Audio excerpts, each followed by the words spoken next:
সবাইকে স্বাগত জানাই আমাদের চ্যানেল ডেইলি হেলথ ডোজসে। আজ আমরা জানব কিভাবে রক্তের খারাপ কোলেস্টেরল এর পরিমাণ নিয়ন্ত্রণ করা যায়। তো চলুন শুরু করা যাক আজকের ভিডিও। রক্তে কোলেস্টেরল ভালো রাখতে বাদামের যথেষ্ট ভূমিকা রয়েছে। বাদামে থাকা বিভিন্ন উপাদান রক্তের খারাপ কোলেস্টেরল এলডিএল নিয়ন্ত্রণে গুরুত্বপূর্ণ ভূমিকা রাখে।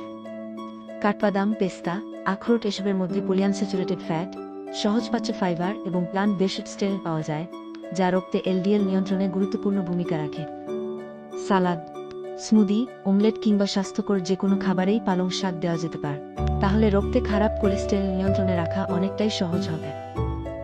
ডার্ক চকোলেটের মধ্যে অত্যন্ত প্রয়োজনীয় একটি অ্যান্টিঅক্সিডেন্ট থাকে, যা রক্তে খারাপ এলডিএল কমিয়ে ভালো এইচডিএল এর পরিমাণ বাড়িয়ে তুলতে পারে।